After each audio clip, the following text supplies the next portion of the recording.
All right. Well, I'm going to go ahead and get us started. It's 2 o'clock, and so I wanted to make sure that we go ahead and begin and end promptly.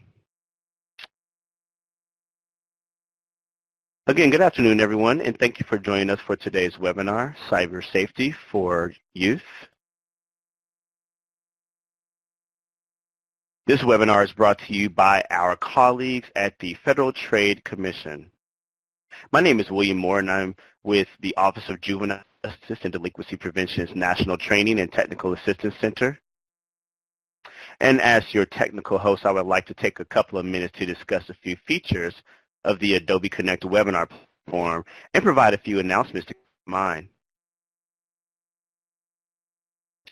Please note that this event is being recorded and will be published in NTTAC's YouTube channel. The webinar recording will be archived on NTTAC's YouTube channel, where you can also view past webinars. For the event transcript and supporting materials, please contact the OJJDP NTTAC Help Desk.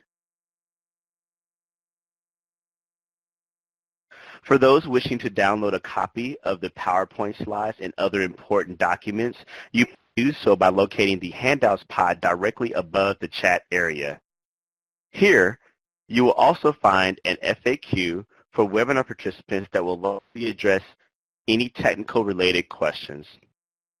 Simply click on the name of the file and then click the download button.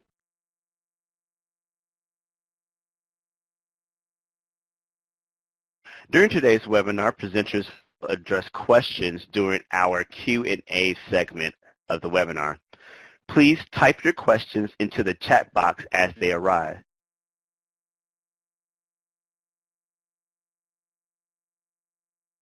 For those participating in today's webinar as a group, please take a minute to help us count. Go to the chat window and type in the total number of additional people in the room with you today. If you are viewing alone, there's no need to type anything at this time into the chat pod.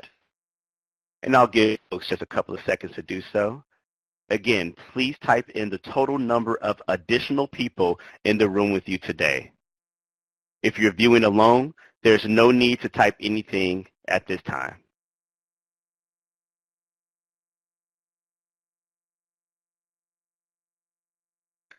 At the conclusion of today's webinar, you will be provided with a link to a brief, following today's webinar, attendees will be sent a certificate of attendance. This certificate is sent approximately 1 hour following the conclusion of the event and is sent via an Adobe Connect thank you email. Please keep an eye on your email for your certificate. Please note that only participants that are registered and signed in will receive a certificate of attendance.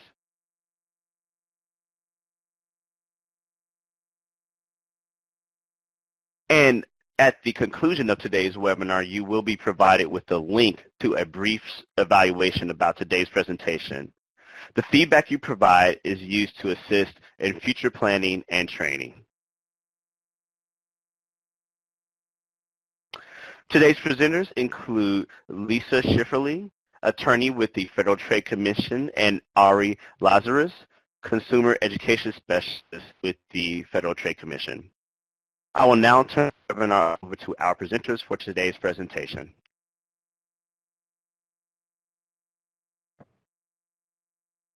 Awesome. Thank you so much, William. This is Ari. Thank you all for joining us. Let me move to the next slide. Okay, so good afternoon, everyone. We'll start by just reviewing what we're going to go over today. So like William said, we're going to talk about cyber safety for youth today. But we're going to go over a number of topics that you might not traditionally think of when you think about online safety for kids. We're going to go over cybersecurity basics, phishing and tech support scams, online safety, social media, and privacy.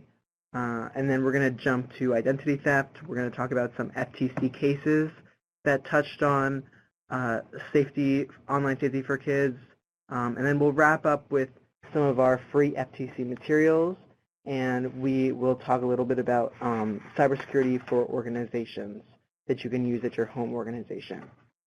Okay, so before we begin, we're required to give a brief FTC disclaimer, and that is just that Lisa and I speak for ourselves, and the opinions expressed are not those of the Commission or any of the commissioners. So with that, we will go to Cybersecurity Basics.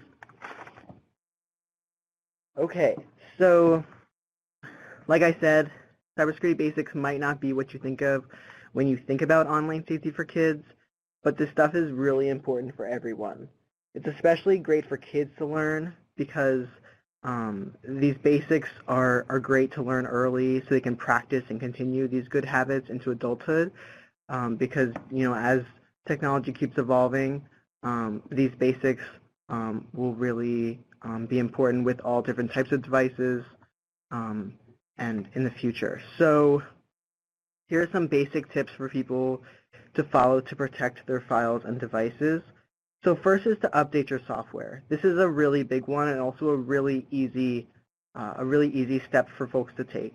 So this is keeping your software, including your operating system, the web browsers you use to connect to the internet, and your apps up to date to protect against the latest threats.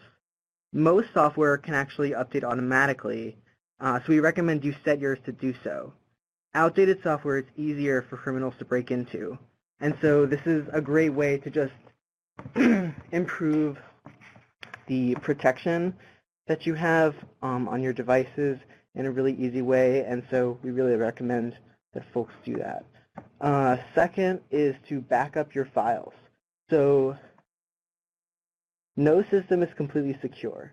Copy your files to an external hard drive or cloud storage.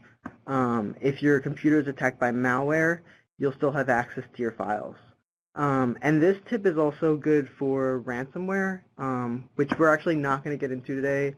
But the whole idea of ransomware is that a scammer comes in and they take your files, you know, for ransom, and they're asking for money for you to get access to it. But if you have an extra copy of it, they don't really have anything on you. And so it's a really great way to protect you from ransomware, but generally from any type of malware, it's a great way to preserve your files and data. All right, third one is to use secure passwords. So if the kids that you work with are using any sort of online device or have any sort of online account, they probably are already using passwords. And so this is a really, really great tip just to emphasize the importance of a secure password. A secure password has at least 12 characters. It's a mixture of uppercase and lowercase letters, numbers, and symbols. It's important to avoid common words, phrases, or information in your passwords. So keeping all that stuff in mind and making sure to just reinforce that with the kids you work with, and maybe even recommending that they update their passwords to make sure that they're more secure can be a good thing. Lastly, we have multi-factor authentication. For accounts that support it, multi-factor authentication requires both your password and an additional piece of information to log into your account. That second piece could be a code sent to your phone or a random number generated by an app or a token. And what's really important about multi-factor authentication is that it protects your account even if your password is compromised. So even if someone has your password and is able to attempt to log in, they won't be able to actually gain access to your account unless they also have your phone or that token. So it adds an extra layer of security. And many accounts are enabling multi-factor, so it's great to encourage the kids you work with to select yes if that's an option with an account they sign up for. Okay.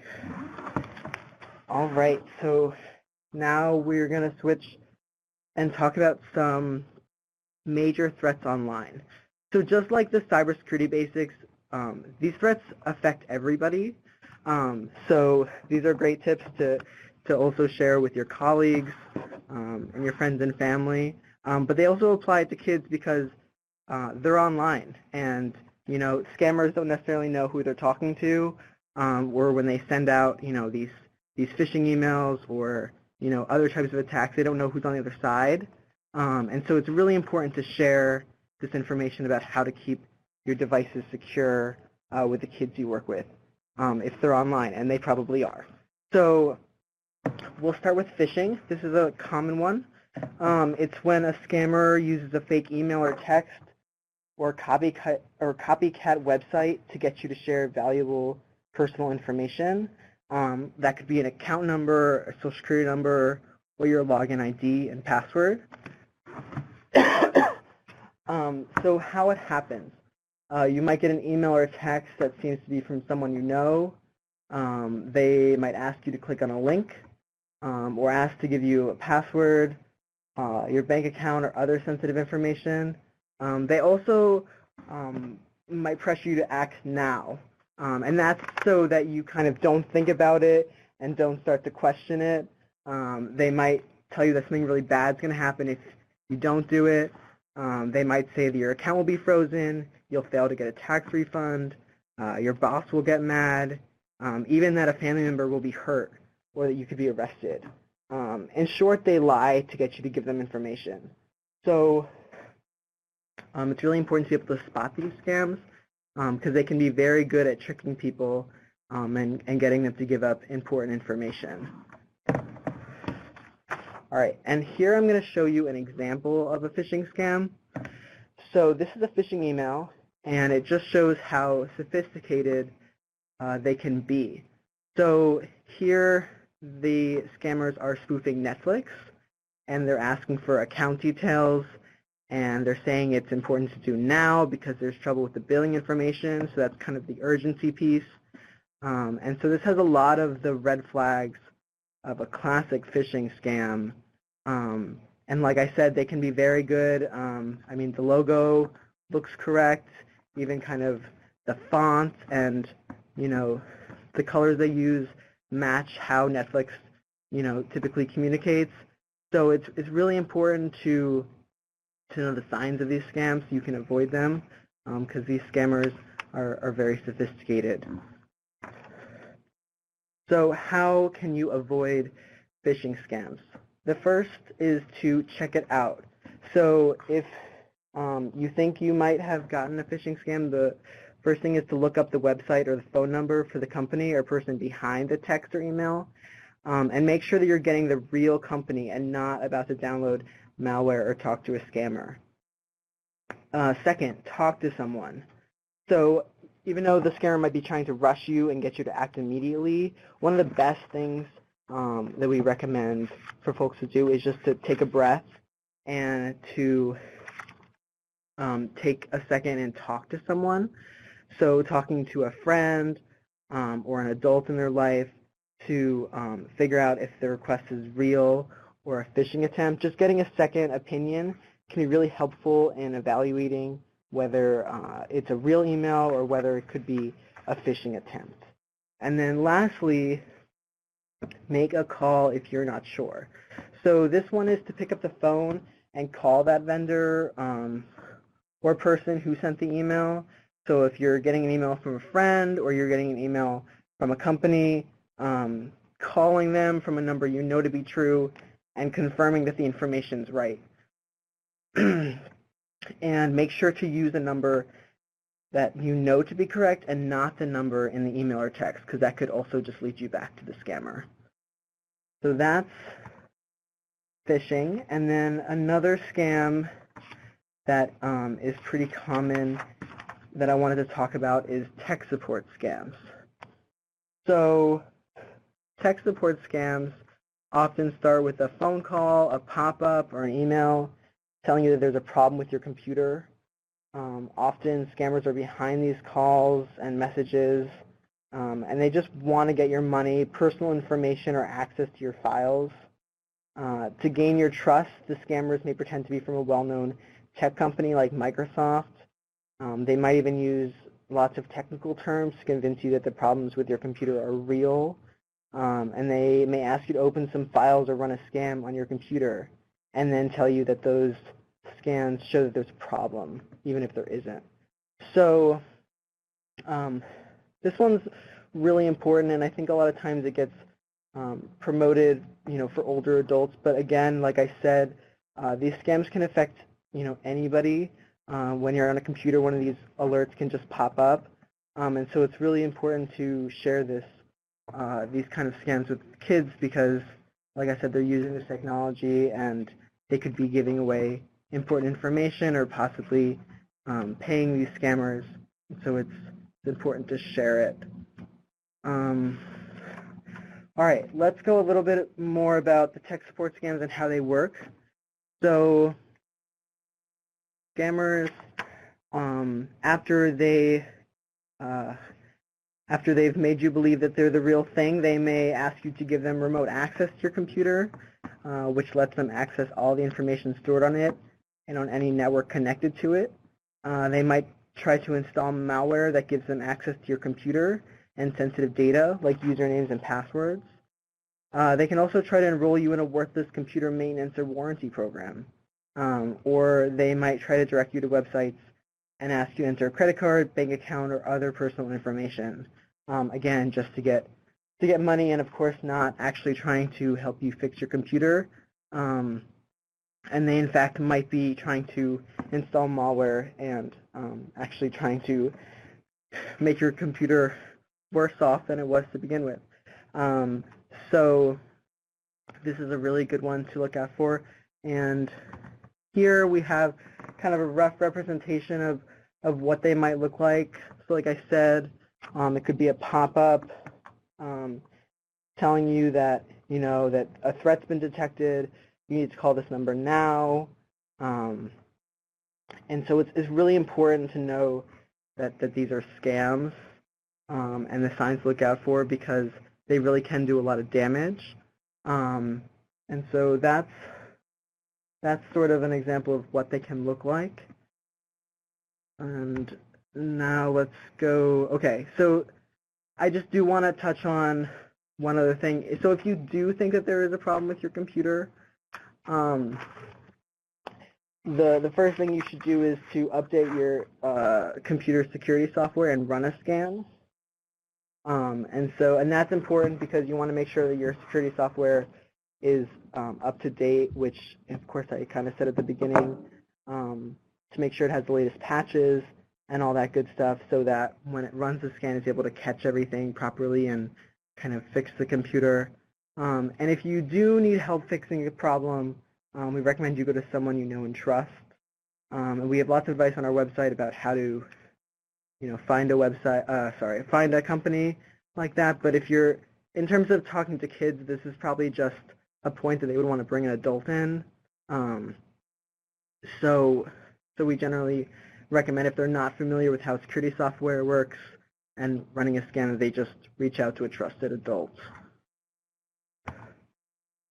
Okay, so we started with kind of cyber basics and two of the big online threats. Now we're going to switch gears and talk a bit about online safety, social media, and privacy, which is probably more what you were expecting out of this presentation. So we'll kind of touch on that because those things are also really important. And we'll start with chatting with kids about being online. So, excuse me one second. What is the best way to protect kids online? Talking to them. Talking to them early and often is one of the best ways that you can protect kids online.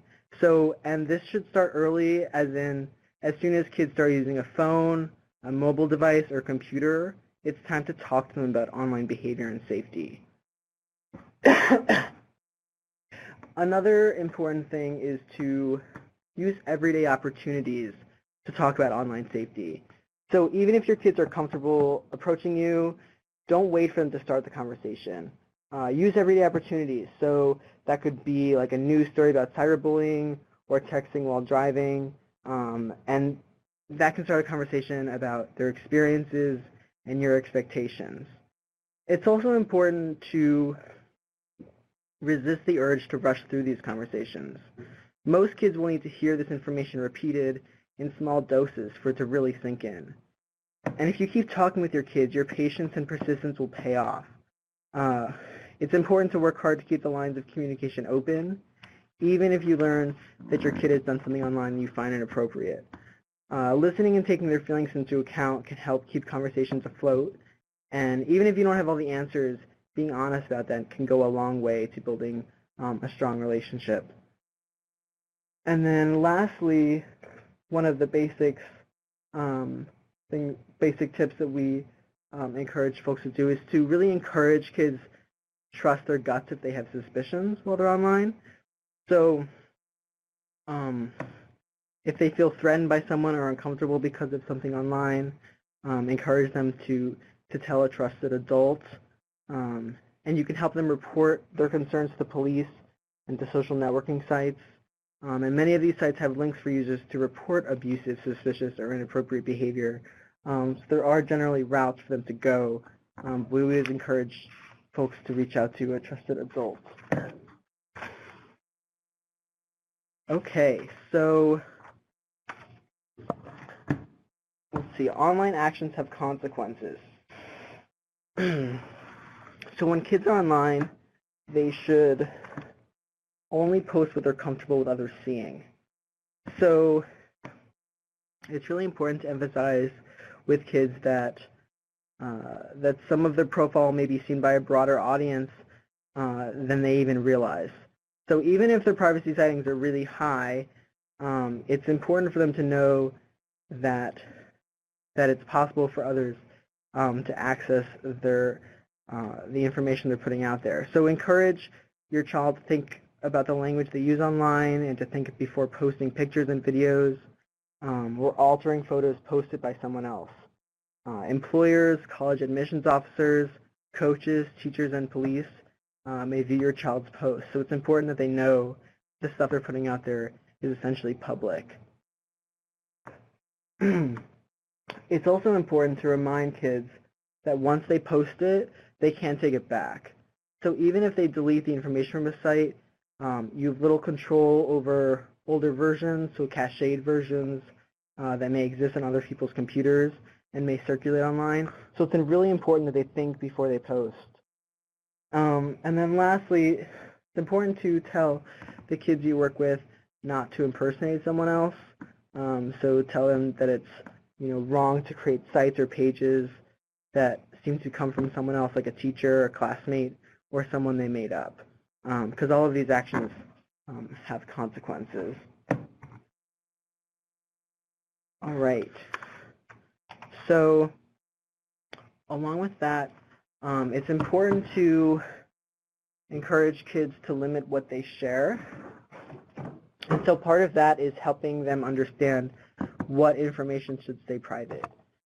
So some things like about themselves or family members and friends should be kept to themselves. In addition, information like their social security number, street address, phone number, and family financial information should also stay private and shouldn't be shared online. Also, another topic that can come up is the sexting. And so it's important to talk to teens that you're working with to avoid sex talk online. We actually have research that shows that teens who don't talk about sex with strangers online are less likely to come in contact with predators. So researchers have found that predators usually don't pose as children or teens, and most teens who are contacted by adults they don't know find it creepy. So teens should really avoid this type of talk, and they shouldn't hesitate to ignore or block these folks if they interact with them online. Okay. All right, and then I'm going to wrap up with cyberbullying. So this is obviously another hot topic in online safety. So it's really important to talk to kids about cyberbullying. Tell your kids that they can't hide behind the words that they type and the images they post. Bullying is a lose-lose situation, and these hurtful messages do more than just make the target feel bad, but they also make the sender look bad. And so it's important to encourage the kids you work with to let you know if an online message or image makes them feel threatened or hurt. And if you fear for the kids' safety, it's important to contact the police. And it's also good when you're kind of trying to review what your kids are doing online to read the comments, because cyberbullying often involves mean-spirited comments. And it's good to check out your kid's page from time to time to see what you find. And then the last two signs of cyberbullying are to recognize the signs of a cyberbully. So it's important to know if it's the kids that you're working with who are the bully. So you want to look for signs of bullying behavior, such as creating mean images of another kid. And it's also important to recognize that you are also a model for your kids. So it's good to model behavior that doesn't look like bullying, and because kids can learn things like gossip and other negative behaviors from the adults in their lives. And lastly, it's important to help stop cyberbullying. So if your kid witnesses cyberbullying happening to someone else, encourage him or her to try to stop it by telling the bully to stop and by not engaging or forwarding anything. Researchers have found that bullying usually stops pretty quickly when peers intervene on behalf of the victim. And one other way to help stop bullying online is to report to a site or network where you see it. So that's also an effective method there. All right, well with that kind of wraps up my portion. I'm going to pass it over to my colleague Lisa, and she's going to talk about identity theft.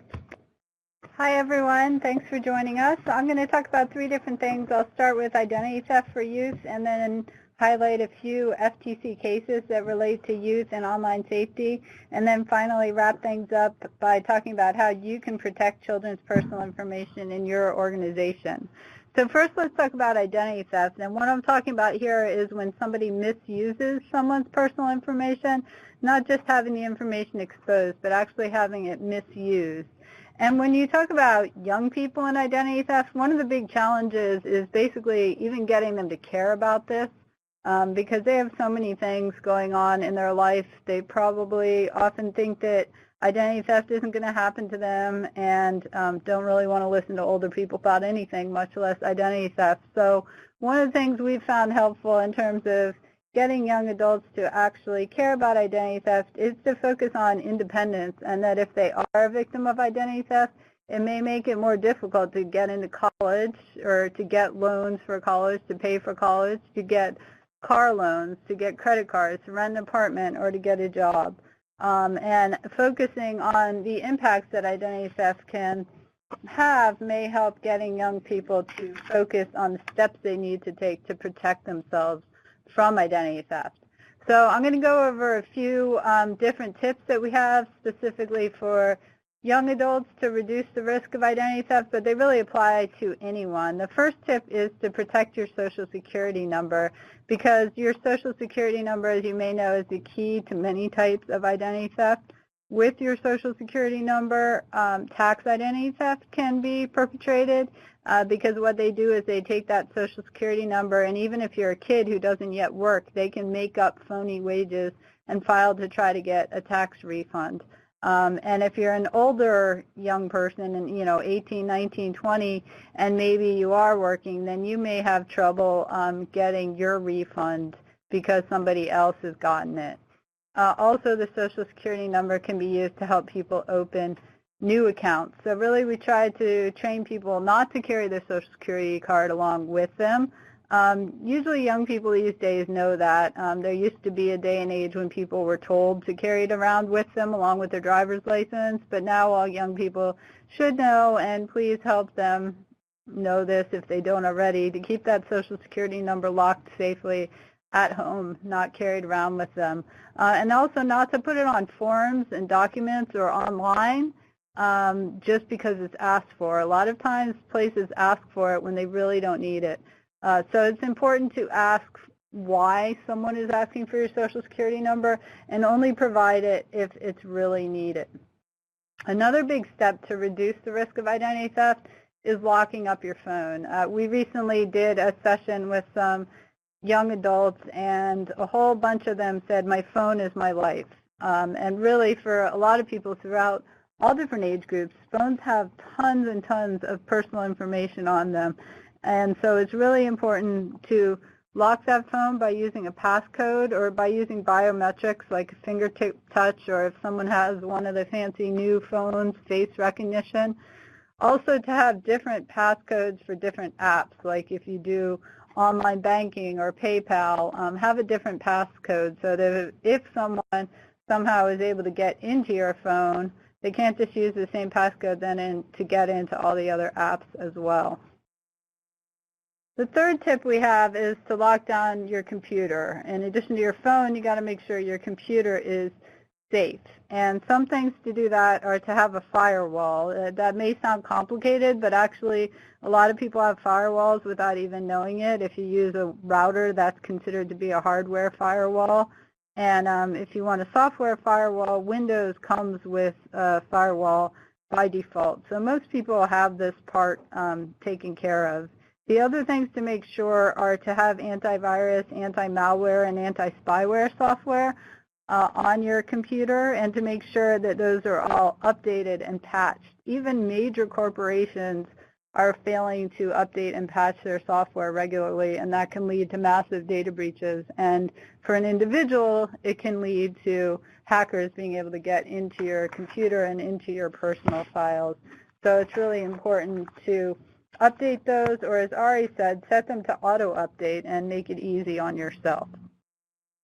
Another tip that picks up on one that Ari mentioned before in the Cyber Basics portion is to use strong passwords. This can't really be emphasized enough. It has to be a longer password is stronger, a mix of uppercase, lowercase, numbers, special characters, and consider passphrases like a sentence instead of a password. Like in this example, someone is using, how much wood could a woodchuck chuck if a woodchuck could chuck wood?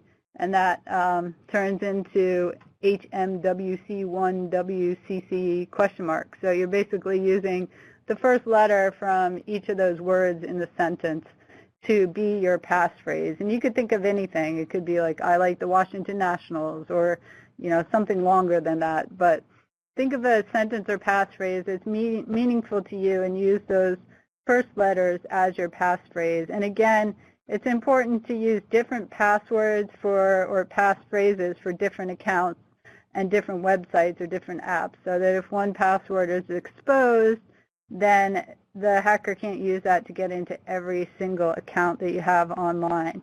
It's also good, some people say, well, how can I remember all those passwords? And some people may want to consider using a password manager. One tip I want to really emphasize about passwords for young people is not to share passwords. It used to be that getting a key to someone's apartment was the sign of a budding relationship, but now sharing your password could be a sign of that. But really, we have seen that sharing passwords can then lead to trouble, even stalking and abusive behavior, especially if a relationship goes south after that password is shared. So people should not share their passwords with friends or partners. Another tip is to brush up on your privacy settings, and this can be a really good one to emphasize with young people who may be more open to sharing a lot of things online than older people. Just to remind them to choose what they share and who they share it with, and to remember that even if they think they're just sharing it with their friend, that friend may further share it. So they really got to think about anything they share. If it goes out to the whole school or the whole world, how are they going to feel about it? And it's important to check the privacy settings. Like this shows an example of how to check if you're just sharing with friends or sharing publicly. But check them regularly, because sometimes different companies change their privacy default settings, and so even if you've set them, they may not be what you think they are. So it's a good practice to try to check regularly what your privacy settings are and readjust them if needed. And for young people, to remind them not to add friends that they don't know. It can be tempting to think this is a great way to meet people. But from talking to people that we know who work within Department of Justice's Child Exploitation Division, I can tell you that they say that a lot of child exploitation cases come from someone who met the child online. So if you think about it, you train kids not to let strangers into the house, but it's also good to train them not to let them into their computer and into their phone or their online life. Another big tip is we're saying toss stinky fish, but this is what Ari already talked about in terms of phishing, which is to train young people to recognize phishing so they don't think that it's their bank or Netflix that are sending them these emails when it's really a scammer. A good rule of thumb is to, not to click on links or reply or send personal information through emails. Another big tip to reduce the risk of identity theft, especially for young people, is to protect personal information at home. This could be true for a foster child that's moving from location to location, or it could be true for a young adult who may live in a dormitory or in a group house with other young people where each person has a room in the house.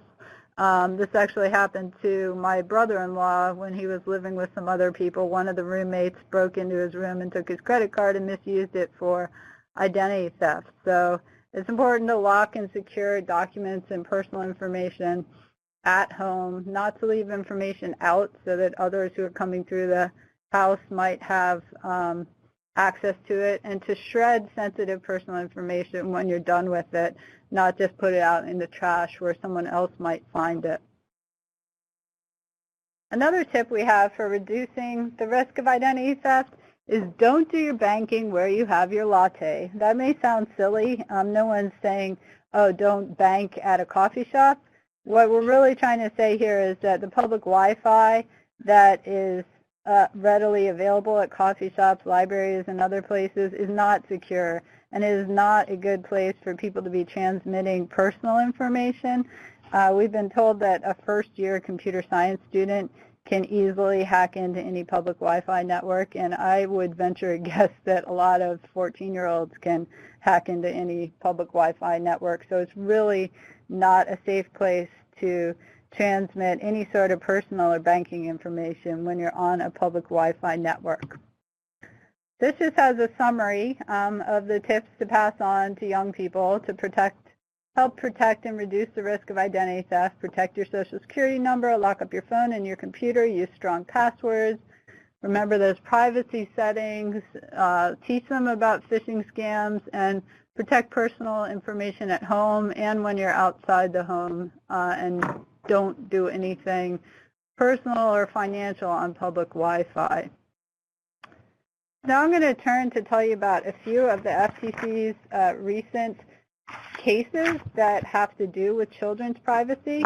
You may know that the FTC brings law enforcement cases when there are data breach issues or when a company does not have reasonable and appropriate data security, and we've done that in more than 50 cases. We also bring cases under the Federal Trade Commission Act if a company is misrepresenting their services. And finally, we bring cases under the Children's Online Privacy Protection Act, which is designed to give parents of children under the age of 13 control over the collection and sharing of their personal information. They're supposed to get notice and consent before young children's personal information is collected and shared. So one case that I want to highlight is the case against Musical.ly or TikTok. This is the FTC's largest settlement under COPPA, the Children's Online Privacy Protection Act. The FTC and Department of Justice jointly got a $5.7 million settlement against TikTok and required them to take offline all recordings by children under age 13. If you're not familiar with TikTok, it basically allowed anyone to create short videos lip-syncing music or otherwise singing music and then share them with people. And when they did, they'd give their email, photo, first and last name, and a bio. You could also direct message people, and the profiles were made public by default. And at the time the case was brought, TikTok did not notify parents about the collection and use of their kids' personal information. People could even find users within 50 miles of them, so adults could use TikTok to find kids. So fortunately, the FTC settlement has required TikTok to comply with COPPA, but it's something to be aware of when working with kids, because there are all sorts of other similar things out there that they could be using that could have similar issues. This is just a reminder to have them brush up on their privacy settings. This shows how they could change their settings in TikTok so that they are just sharing with people they know and not with the general public. Like I said, the profiles were made public by default, so it's good to go in and check and change those to being friends only, not public. And as I mentioned, we did get a $5.7 million settlement in this case, and also required them to take offline all recordings that were done by children under the age of 13.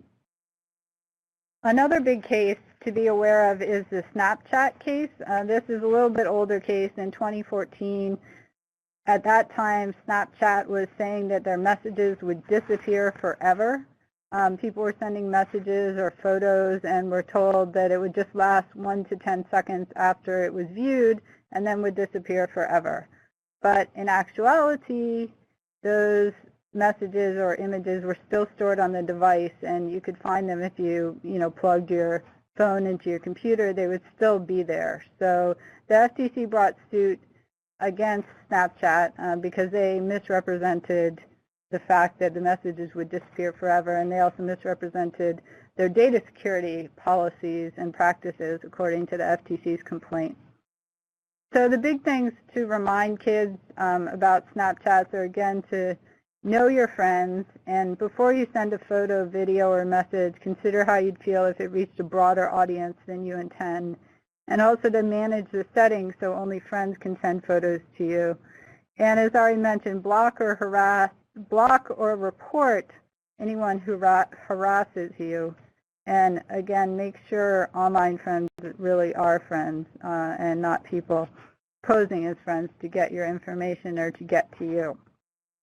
I do want to mention one other case that we don't have a slide about because it's just hot off the presses, and that is the WildDeck case. The FTC just issued warning letters against WildDeck, which is the maker of dating apps FastMeet, Meet24, and Meet4A.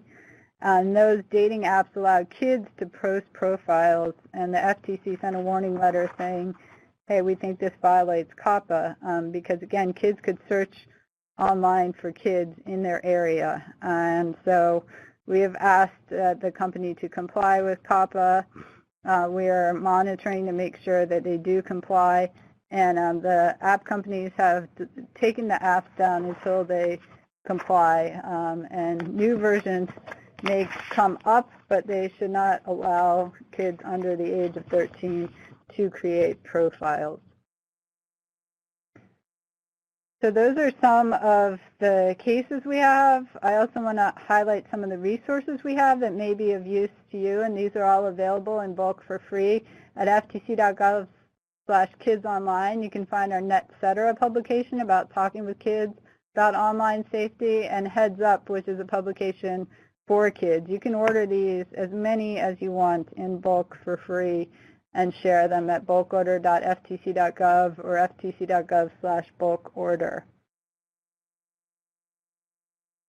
And I want to turn now to the cybersecurity portion of our presentation and cybersecurity for organizations, because as employees of nonprofits, it's also important that you all know how to protect kids' data so that they don't become identity theft victims. That's another important step, in addition to teaching kids directly about steps they can take, is that we all take steps with the information we have to protect it so it's not exposed. So the FTC has created a series of articles and materials at ftc.gov/smallbusiness, but they're really good for nonprofits and others as well. They go over things to think about, like physical security. This is one of the modules we have there, and for each module we have a fact sheet, and then we also have quizzes, and for some of them we have videos. And so physical security goes over things like storing things securely and limiting access to only people who need to know. So if you have physical files about children, everyone in the organization may not need to have access to them. Only people who actually need them for a legitimate job purpose should have access and keys to those documents, whether they're online or in print. It's also important to keep stock of what you have so that if you do have a data breach, you know what is lost and what is not lost. And training employees is really important if you work in an organization to share your knowledge with other employees and with colleagues about a lot of things you learned today, things like shredding, things like properly disposing of data before you get rid of a computer or a cell phone, things that Ari talked about like using multi-factor authentication. Those are all good tips to pass on. Another big tip is to secure remote access, and what we're talking about is maybe if you work at home or somehow remote into the network, to make sure that you're using the same safety precautions, and before letting anyone connect remotely, to make sure that they have the same safety and security protocols on the device they're connecting from remotely as they would if they were connecting directly into the network. So it's important to do things also like changing preset router passwords and keeping antivirus up to date and using encryption. And there's a lot more on these fact sheets that you can find at ftc.gov/smallbusiness, but I just want to give you a really quick snapshot of some of the big tips. Another one is vendor security, because most organizations work with other organizations, whether it's for payroll processing or for other aspects of your particular organization's objectives. And so you don't want somebody who you're working with who may have weak data security to reflect poorly on your organization. So it is important when you're working with vendors to put your expectations in writing and then to not just take their word for it, but to verify compliance. And also be flexible and make changes as needed, because something that works when you first enter into a contract may change in 6 months or a year. Another great resource if you do encounter a data breach, or if you're working with any young person who is a victim of identity theft, is identitytheft.gov. It allows people to report identity theft, and when they do, they get a personalized recovery plan that walks them through all the steps to take for their particular type of identity theft. It also will give them letters to send to credit reporting agencies and creditors to clear up their problem. It's available in English and in Spanish online. If you go to identitytheft.gov in the upper right-hand corner, you can click over to the Spanish version of the site. So this is our names and information. And we're also available now to take questions. Okay, so I know that there's lots of questions about the citation around the stuff I was saying about sexting, and I think there was one other data point I put out there. We do have those. We do have those references in our NetCetera. We don't have the citations in there, so I'm going to have to do some research and get back to you. So I'll reach back out to William, and he can share that with you if we're able to share that. So I don't have that for you right now, but I appreciate everyone's interest, and I will check into that. And I see a question here. Thank you, Ari. Thank you, Ari. And yeah, just wanted to remind folks that you can contact OJJDP Help Desk and we can get that information to you. Sorry to interrupt. Just wanted to remind folks of the Help Desk that they can contact that information. Thank you. Sure. And I see a question that says, the hospital sent me a letter that said it breached my information, but my granddaughter's too. It's currently back in the system. What do you suggest I do? Well, if your information has been exposed, you can go to identitytheft.gov/data breach, and it'll give you tips on what to do to protect your identity based on the type of information that was exposed. If it was medical information, if it was your social security number, if it was your name, address, and all that personal information, it'll give you steps like place a fraud alert or consider a credit freeze and other steps that you can take for free to protect your identity. But the best place to go is identitytheft.gov, and then you can get specific information for your particular situation. Okay, and I saw a question about where someone could find cyberbullying resources and videos. So we actually have a great cyberbullying video that you can find at ftc.gov/kidsonline. We also have resources on that topic in both our NetCetera, which like I think both Lisa and I said was kind of the guide for parents and educators and folks that work with kids, as well as our Heads Up, which is our publication that's made for kids, written in more kid-friendly language. So those are two that I'd recommend that you start with.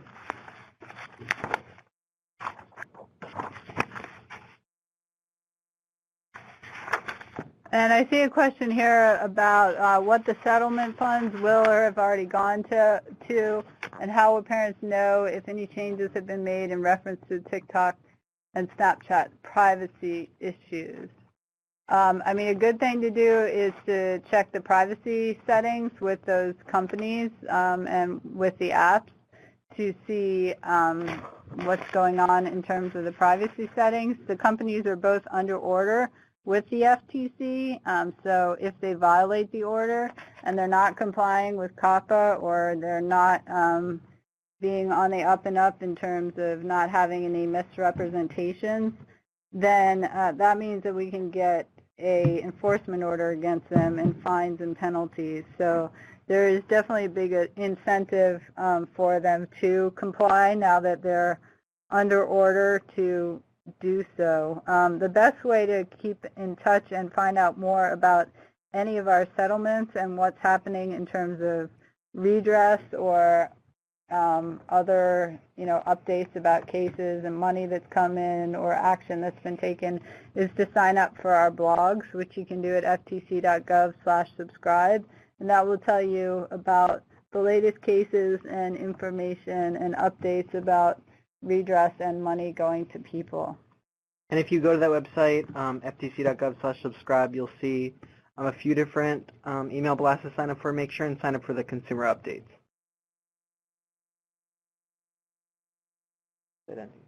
Okay, there's a question here that says, when law enforcement takes identity fraud reports, should they be giving out the information to the victims to contact identitytheft.gov? That's a good question, and in fact, yeah, we have worked with the IACP to make that part of the protocols for chiefs of police to refer people to identitytheft.gov. So we do appreciate that people in law enforcement do give out identitytheft.gov to victims because it will give them a personalized recovery plan of the steps to take. The hope is that identitytheft.gov makes it easier not only for consumers but also for law enforcement because our identity theft report often will suffice, but if somebody has gone to the police first, if the police takes their report, they can also refer them to identitytheft.gov, and we've even created wallet cards for those of you who are in law enforcement, or really any of you can order them, but they're designed for law enforcement so you can carry them around, these wallet cards that have the identitytheft.gov information, and hand them out to ID theft victims. Okay, I see a question. What age should a young adult be before they get involved with social media? So that's another good question. That's not something that we at the FTC have hard and fast rules on. We think that it's really important to be having open and honest communications about what kids are doing online, and to talk to kids about being safe online, including being safe on social media. And so unfortunately we don't have any guidance on that, but we do just encourage open and honest communications on the topic. And I see, what was the heads up one? So yes, so we have the NetCetera publication, which, like I said, is for educators, parents, and other folks that work with kids about how to have a conversation about online safety. And then to complement that, we have Heads Up, which is for kids about online safety. And so it talks directly to kids. And you can get both of those publications at ftc.gov/bulk order.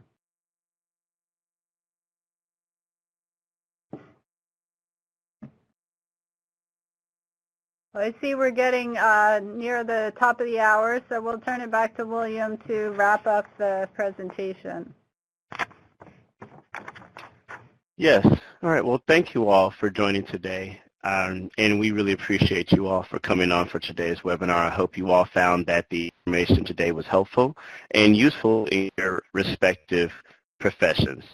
Please note that you may contact NTTAC through the website displayed on this slide. You can stay up to date on the latest information by signing up for NTTAC's TTA listserv. Also, don't forget to check us out on Facebook at OJJDP TTA.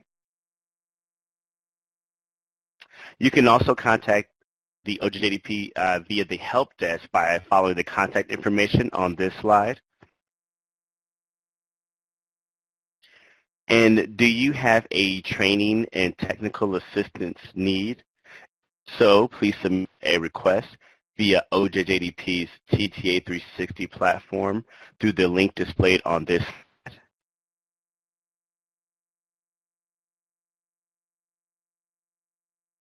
And as a reminder, the webinar recording will be archived on NTTAC's YouTube channel, where you can also view past webinars.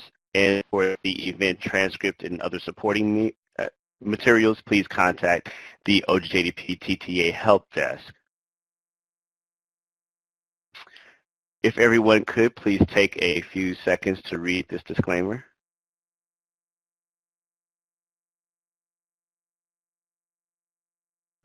And lastly, we would appreciate if everyone could take about 5 minutes to complete the feedback evaluation. And thank you all for joining us today. Everyone have a great afternoon. Take care.